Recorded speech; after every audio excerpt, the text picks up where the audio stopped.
د روسیې د سینټ پیټرزبورګ ښار د زاړه اپارتمان ودانۍ انګړ. زه تلیفون زما د سر په سد کې ساتم. زه به له دې ځایه تېر نه شم. زه به خپل سر وهلم د دې لپاره چې په نورمال ډول حرکت وکړي. دلته دی او دوی 2 ګامونه پورته کړل. وګوره چې تېرېدل څومره ټیټ دي. د لارې په دواړو خواوو کې په دیوالونو کې 2 دروازې. تاسو هم اړتیا لرئ د دروازو ته د ګامونو لاندې لاړ شئ. دا دروازه 2 قدمه ښکته ده. بله دروازه هم 2 قدمه لري. آیا دا واقعیا د معمار نظر دی چې ودانۍ یې جوړه کړي؟ د ګامونو سره یو عجیب ټیټ لاره جوړه کړئ. دلته د اسفالټ، دلته ګامونه دي، دلته یو بیول دی، نو تاسو خپل سر نه ماتوئ.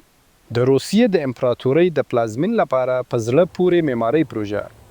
تاریخ پوهان وایي چې دوی دا په دې ډول جوړ کړی دی.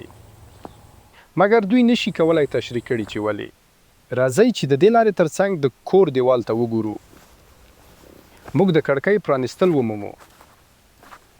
د فلزي مش سره پوښل شوی.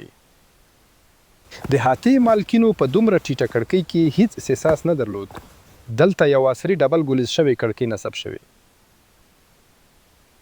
دلته 2 ګونې کړکۍ هم شتون لري. په ښکاره ډول دا یو واحد کوټه ده.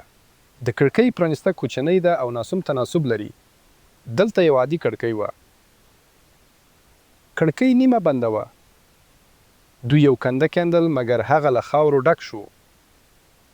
زه تاسو ته د کور له بلې غاړې څخه ښکارم. دلته ټیټ لاره ده. دلته د نورمال اندازې کړکۍ خلاصې دي. دا کړکۍ پخوا ورته لوړوالی درلود. د پورته کړکۍ پرانستلو په څیر.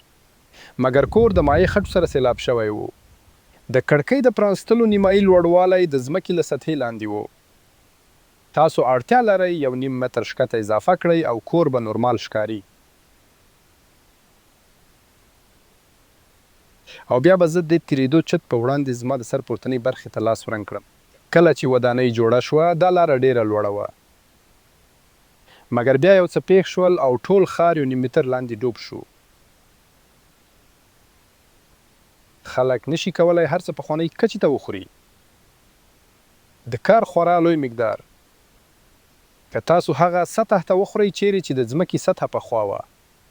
خلکو د ودانۍ کارولو ته دوام ورکولو لپاره لږترلږه کار وکړ. له همدې امله پاسپورټونه خورا ټیټ وو او کړکۍ د اسفالټ سطح څخه ښکته دي.